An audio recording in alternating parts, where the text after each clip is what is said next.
So over the last 3 weeks, several of us in the church have been fasting. That's just kind of a spiritual exercise that some folks do in the church. And I reminded of a friend of mine, Stovall Weems, that he said, fasting is a place where you try to create room.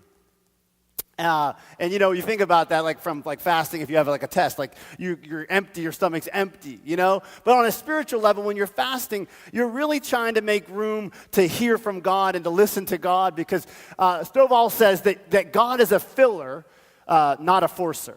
So God is not going to force himself on you, but he's going to fill you. When you give space and time, God will fill you. And so I just want to admit and confess today, I did a really bad job of fasting over the last 3 weeks, and my wife and several others did a great job. But one of the things that I learned in the last 3 weeks is really the premise to this entire new series that we're beginning today. And I really want to talk about it. And the series is based off a book that Stephen Furtick wrote. It's called Crash the Chatterbox. But really, outside of even that, God really over the last 3 weeks revealed to me the presence of empty calories in my life. And I'm not really talking about food at all, although there probably is a lot of empty calories in my physical diet. But what I'm talking about is this idea of what I do, what I see and what I listen to, that there's a lot of things in my life that I was seeing that was unnecessary, empty, or things that I was doing that were empty and unnecessary. And I began to think about, what am I filling myself with? How do I spend my time? And who do I listen to? What do I really let in? I mean, when's the last time you thought about what you let in instead of just letting it in? And so I thought about that, and as I was preparing this series, I began to think that it is true, that what I let in shapes who I am. My thoughts and my beliefs, they ultimately become my actions. Does that sound about right to you? I mean, what you think about and what you believe ultimately become what you do. And so I began to think about this idea that God had given me about these empty calories. And what are empty calories? We know this, right? They're calories that are without or have little nutritional value. A vending machine or a drawer or a pantry. If you have to open it up, if it's in a wrapper, it might be empty calories. If it comes out of a package, it might be empty calories. And what makes it empty is that they add these solid fats and these added sugars. And although we know this, right? Empty calories taste good, don't they? They taste good because they have added sugars in them. And they add calories and they add no real nutritional value. And they also add a little weight, don't they? But they're low in nutritional value. And so even though I'm not here to bash food at all, especially when we're having a food truck lunch after church, right? So I'm not bashing food, but it really began to challenge me, because we know this in the world of eating, that especially in America, what we eat is a choice. We don't eat what we have to eat. We eat what we choose to eat. And so we have a choice when it comes to eating. And I began to think about this in connection with this Crash the Chatterbox sermon series. We have a choice of what we think about. And there are things in our life that are empty. And so Stephen Furtick has this Crash the Chatterbox book that I read, and it's a great book. And basically what he is saying is that there are many voices, and there's many choices to listen to in our life. See, the voice you believe, church, the voice you let into your life will determine the future you experience. The National Science Foundation published an article that said that between 12,000 and 60,000 thoughts a day. Did you know you had that many thoughts? You have between 12,000 and 60,000 thoughts per day. Now, one thing also I learned was that 95% of those thoughts are repetitive. So you've thought them before. Now, of those 95% of thoughts that you keep thinking, 80% of them are negative. The voices we listen to, the things that we let into our lives are going to determine our future experience. And so in this series, I am praying that we can overpower the lies, the empty calories, the unhealthy things that we think and we believe with the promises of God. The things that are going to bring wholeness to us, the things that are going to bring life to us. What food is to our body, our thoughts are to our soul. And so we know that empty calories do not lead to physical life, but also empty calories do not lead to spiritual or mental life. And so when we talk about this idea of crashing the chatterbox is the voices that we hear that do not lead to life and wholeness for us. There are things that we think about, there are things that we believe that do not lead us into liveliness. And I believe that it's a time as a church, as the church, capital C, that we begin to call that out. We begin to call out the chatterbox in our mind. And so over this next 6 weeks, we're going to look at this, but I want us to begin in a passage in Isaiah chapter 55. Isaiah is the book really basically almost in the middle of the whole Bible. And it says in Isaiah 55 verses 1 through 3, it's just 3 verses we're going to look at today. But I want us to look at them carefully. It says, "Come all you who are thirsty, come to the waters. You who have no money, come buy and eat. Come buy wine and milk without money and without cost. Why spend money on what is not bread, and your labor on what does not satisfy? Listen to me, and eat what is good, and your soul will delight in the richest of fare. Give ear and come to me. Hear me, that your soul may live. I will make an everlasting covenant with you, my faithful love promised to David." Church, these 3 verses really have a lot of meat, pun intended. Right? The first thing we see in verse 1 is come. That God is inviting his people, in this passage it's the Israelites, but he's inviting all of us to come to him. And really the situation that Isaiah is writing about is that there are many people in this setting back then that were walking away from God. They were pursuing empty calories. They were being led by lies. And they were no longer following the truth. They were no longer following the wholeness and the life that they could have. And so God is saying, come back to life, come back to health, come back to wholeness. All who are thirsty and those who have no money. Church, when we are far from God, we need to recognize that. We need to recognize where we stand with God. And so if God is calling us to come, or he's calling us to come back, we can never come back unless we recognize that we're not with him. And so I don't know where you're at today. You may be far from God and never have been close to him. Maybe you're with him and you're walking with him now, or maybe you used to be with him and he's calling you back. And so Isaiah is saying, listen, come back to life and health and wholeness. Come and buy and eat, he says in verse 1. Now the interesting thing is that he says, come buy and eat. But then he says you don't have to have any money. See, what is being sold in this passage, and what is being sold in every Christian church in America and around the world is free, amen? What we offer is a free gift of salvation, a free gift of forgiveness, a free gift of grace. But we need to recognize that we're thirsty, that we have no money, but we have the opportunity. God is giving us the opportunity to come back and buy and eat. And I think it's really, really interesting, and I can't take a lot of time on this because we're running short on time, but I think it's really interesting, the 3 things that God says to come back and buy and eat. The first thing he says is water. We all need water. You can't go many days without water.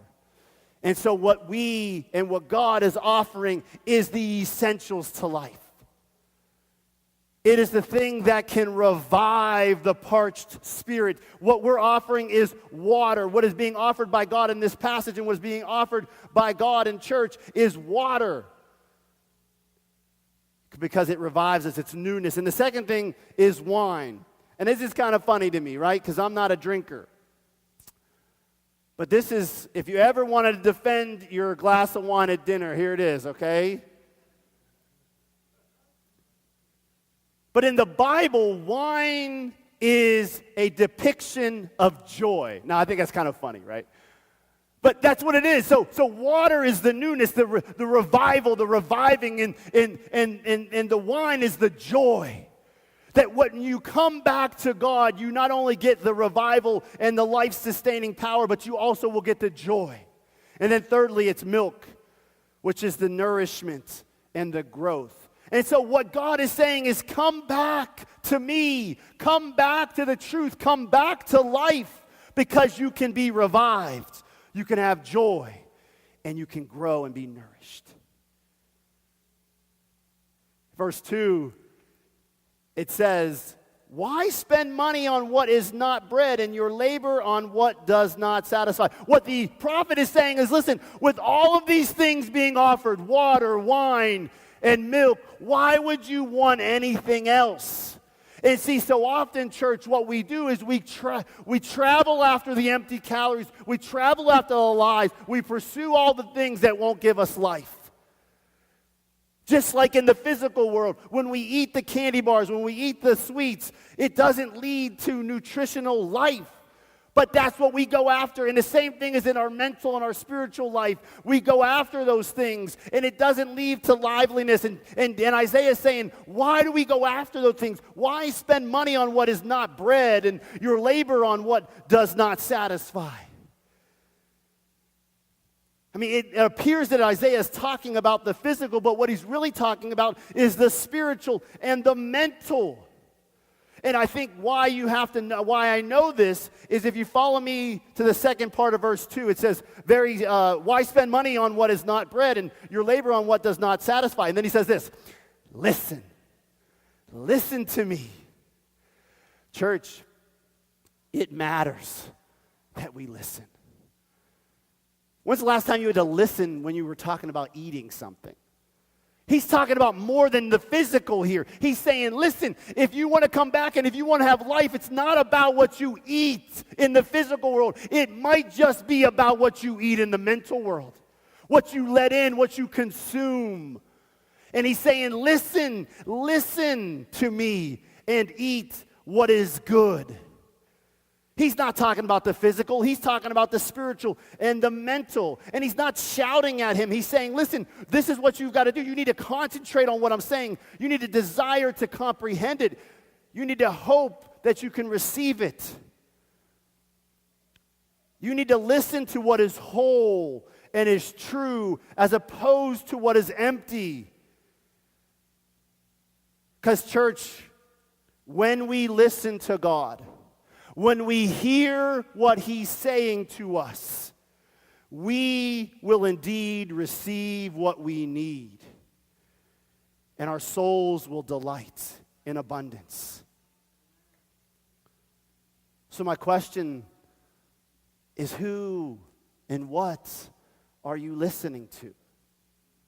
Who are you listening to? What are you listening to? Are you listening to the empty and the pointless and the lifeless and the damaging and the hurtful and the discouraging? Or are we listening to God who loves us and promises so many good things to us? God is pleading with us. He says it 4 different times in 3 verses. Listen, come, pay attention, lend your ear to me. Because, church, he knows that when we eat and when we listen to God, life will come, soul will be delighted, and the covenant or the promise will be realized in our life. And so, church, this is just the introduction of a really powerful series that I'm excited about. But really what we first need to talk about today is learning to listen. Because when we learn to listen to God, we will learn to live. We'll learn how to overpower the lies, the empty calories, the unhealthy things that the enemy tries to plant in our head, and we'll be able to replace them with the promises of Almighty God. Because we believe that the voice you believe will determine the future you experience.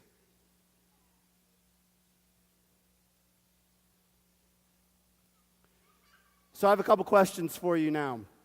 When's the last time you wrote down what you were thinking? When's the last time you wrote down what you were thinking? And even further than that, when's the last time you gave serious thought about what you thought about? Because see, there are empty calories every day, every second of every day that are, mentally speaking, things that we think about that are not helpful, that are even hurtful. They're not producing health or wholeness in our life. They're breaking us down.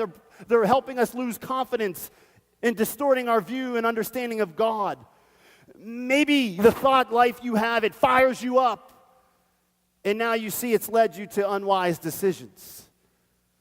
Or maybe your thought life has got you down, and it's led you to despair and giving up. Or maybe your thought life has you so busy that it takes you past the present and leads you to missing out on something.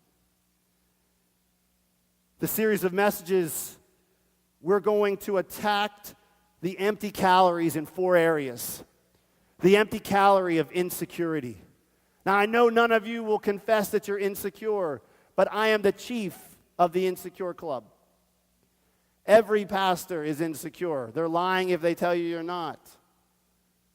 It matters what you think of the last 15 minutes and the next 15 minutes to me.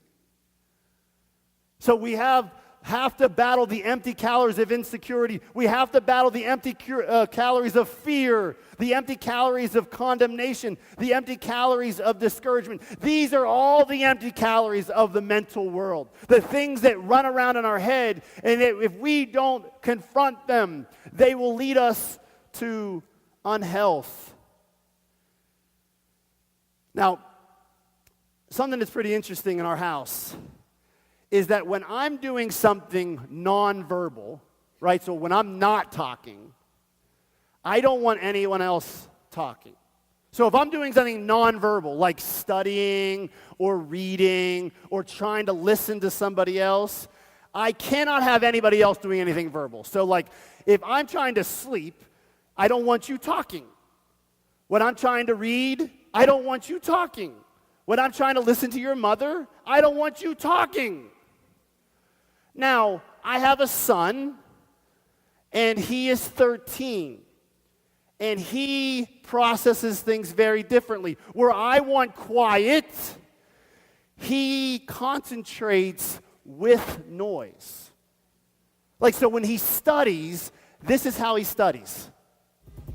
I know a lot of people that are scared they gon' die. Couple of them thinking they'll be living in the sky. While I'm here living, man, I gotta ask why. What am I here for? I gotta figure out. Waste my life, no, I gotta make it count. If Christ is real, then what am I gonna do about everything in Luke 12:15? Out of 21, you really gotta go and check it out. Paul said, if Christ ain't resurrected, we wasted our lives. But that implies that our life's built around Jesus being alive. Every day I live, trying to show the world why. Christ is more than everything I'll ever try. Better than pretty women and sitting and living to get a minute of any women, a minute you admire. It ain't no lie, we created form. Out of the dust, he made us form. Alexa said he saves us form. Jesus comes and he breaks us form. Magnify the Father, while Father was something lesser. He made us so we could bless him. To the world we confess him, resurrect him. So I know I got life. Matter of fact, better man, I know I got Christ. You don't see his ways in my days and my nights. You can hit my brakes, you can stop my lights. Man, I lost my rights, lost my life. Forget the money, cause the sauce that ice. The cost is Christ. They can never offer me anything on the planet that would cost that price.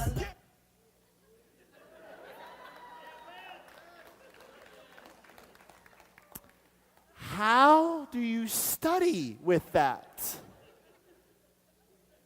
Now, if you take the time to listen to those lyrics, they are really good stuff. A guy named Lecrae, check him out. It's good stuff. So he's filling himself with truth, but it's really loud. But here's the thing. So when I'm doing something nonverbal, I want everyone else to be nonverbal. Right? But when he's doing something nonverbal, he's studying, he's a straight A student, that's what he's listening to. And for some reason, the noise is helping him concentrate. Here's what I want to say to you today. It isn't a matter of whether or not God's speaking to you. He is, no doubt. The question is that can you and I hear him above the noise? It isn't about God, please speak to me. Please say something. God, speak to me. Because here's the thing. God is speaking to you.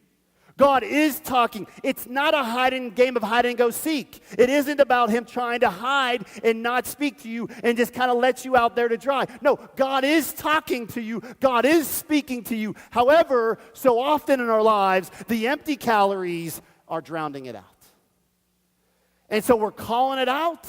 We're asking God to show us how we can combat the fear, the insecurity, the condemnation, the discouragement that is in our lives. And before you think, gosh, man, me and the pastor, we just really don't have our act together. The Apostle Paul, like the greatest Christian ever, he struggled with this. Look with me. It's really clear. In Romans chapter 7, verse 22 and 23, it says this, for in my inner being, this is what we're talking about, right? The inner being, our soul, our mind. In my inner being, I delight in God's law. Well, that's good, right? We want to delight in God's law. But listen to what he says here. But I see another law at work in me, waging war against the law of my mind and making me a prisoner of a law of sin at work within me. Do you see it in there? This is a war of words, and the battlefield is your mind. My mind. This is real. It was real for Paul. It's real for me. It's real for you. And so I want us, in our time remaining, I want us to define the chatterbox. And I may not have enough time to do all of these justice, but I want to get through all of them, at least so you can hear them. So here are the dimensions of the chatterbox. Number one, it's always a conversation. So they all start with a conversation. The conversation has an enemy. And guess where the enemy is? It's in me. The enemy is in me. Okay, so we always talk about the devil made me do it. Guess what? Guess where the enemy is?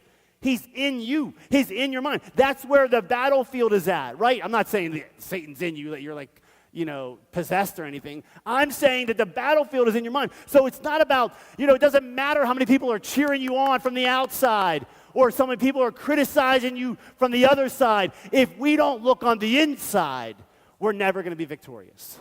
If we don't look at the inside, if we don't take a good look at our thought life, we will remain defeated. I love this idea that movie critics get paid to criticize someone else's creation. So someone spends years making a movie, and then some clown gets to sit and watch it, and then write for the LA Times how he didn't or did like it. But that's the same thing we do in our minds. We are God's creation, right? But we have a critic in our mind that's always criticizing what he thinks or she thinks is going on in the world that they live in. And so the conversation has an enemy, and the enemy is in me. Number two, the conversation is either a commencement or a conclusion. And we've talked about this in the past. So often where God is starting a new sentence with a capital letter, we're putting a period. We think things have concluded when they actually have just commenced. And so often the chatterbox is saying, well, it's too late. It's over.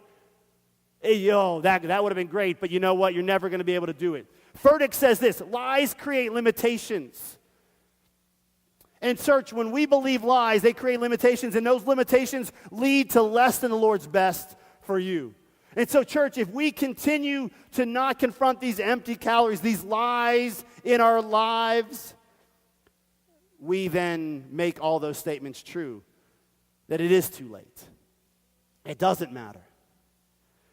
Thirdly, I want to tell you that the conversation is a distortion of the truth. See, here's the thing. We love to pick on Adam and Eve and their little deal in the garden, right? But where Eve's problem really started wasn't that the enemy came and tempted her. Where Eve's problem started is that when she started talking back to the enemy. See, we are all tempted. Jesus was tempted. However, when we dialogue with the enemy, when we try to rationalize with the enemy, then we go on a slippery slope. And so, listen, when you think about lies, when you think about untruths in your head and things that you are believing and you're living by that may not be God's best for you, they're not some crazy speculation. They're not this dirty, rotten, ridiculous, unimaginable speculation. No, they're simple distortions. The enemy takes what used to be true and just switches it a little bit and makes it a lie. So yeah, you might not be as confident as you should be, but he'll tell you you're a loser. You may have struggle with your self-image, and you might not be sure about something, but he'll make sure he accentuates what you know is a little bit true. So the conversation in our heads is a distortion of the truth. See, the enemy takes the truth and turns it into a lie. Fourthly, this conversation is a deception aimed at destruction. You know, has anyone ever come up to you and said something that you knew wasn't true? They just come up to you and say something so ridiculous. You know it's not true. In that very moment, when you know and you determine in your soul that it's not true, it has no power over you. Right? You just like, yeah, whatever. You know, the problem is that when they hook you, they say something and you're not sure if it's true or not. It's like, ooh, he might have a point. Boom, you're stuck. Right? And so, church, one of the things that we want to do is we want to detect the deceptions. We want to call it out when we see it. When it's a lie, and it's a lie all day long. And we need to walk away from that lie and not allow it to have power over us. Because when we believe it and we become unsure about it, that's when we become unstable and unprotected. Church, we're winding down here, but I want us to not miss the point here. The point is that when we take the lies that the enemy plants in our minds, and we take those out, we call them out, and we replace them with God's truth, that's when we begin to live. And finally, the conversation can be about whatever, but we need to listen to whatever, and I'll explain that in 1 minute.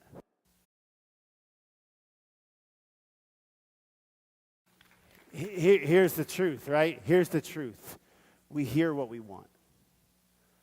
And that's Kevin Garnett, and that was the end of his career, and he had a great career, but he had kind of stayed on with another team and trying to get another championship, and people were criticizing that he was too old. And I love that. I love that clip because, you know what? He just chose to just not block it out. I'm just going to put the noise-canceling headphones on. I'm going to block it out. I'm going to choose what I listen to. I'm not going to listen to what they're saying. I'm going to listen to what I choose to listen to. Church, I think there's a lot to that. And so much so that the Bible tells us in Philippians 4:8, listen to this.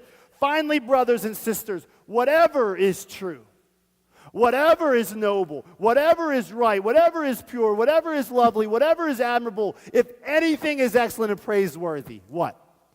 Think about such things. Whatever the enemy brings. Because guess what? He ain't going to stop bringing it. There ain't no way to shut it off. It was there when it started. It'll be there when it's ended. Listen, he is not destroyed, right? He's defeated, but he's not destroyed. So he's still present. He's still going to chirp. He's still going to be a chatterbox. He's still going to try to influence our lives and chirp, chirp, chirp, chirp, chirp, chirp. But guess what, church? We have the truth, and we can choose what we listen to. I just pray as we close this service that you would again understand that there is a chatterbox. But over these next couple of weeks, we're going to choose to crash that chatterbox. And so in my closing, as the worship team's coming up, I want to just give us, because there's really, I can't eat the elephant all in one day. So there's so much more I want to say to you. But here's how I want to leave you today. Here's how I want to leave it today, with everything that you've heard already today. What an amazing service and what amazing lunch that's about to come. But here's what I want to say, that is maybe already, maybe even right now, the enemy is already stirring and mixing something in your head. He's already got you twisted a little bit. Here's what I want you to do this week. Check the label. Check the label on everything you think about. And what I mean by that is that I want you to check the label. Because if we wanted to declare, is this empty? Is this an empty calorie? Or is this wholeness? Where was this thought made? Is God the maker of that thought? Or is that the enemy that's maker of that thought? Is this thought high in truth? How much sugar or how much emotion does this contain? Is this full of vitamin Him C? That was a good one. Vitamin C, Him C. Like, does this thought help you see God? I worked on that one for a long time. Come on.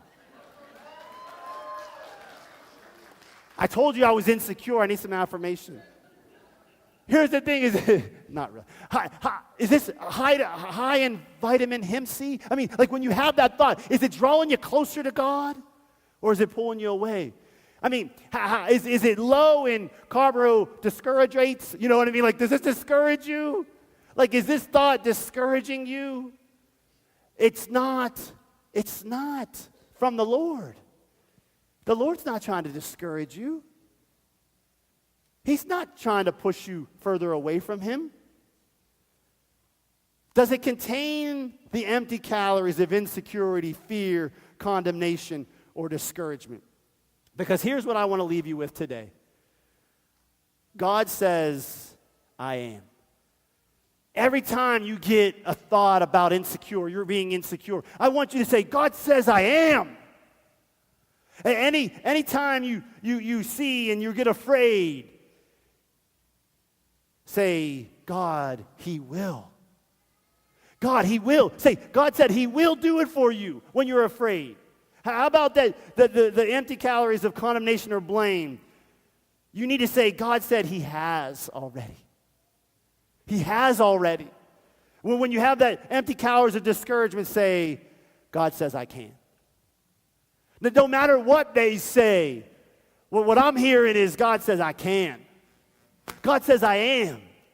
God says He will. God says He has. That's what God is saying.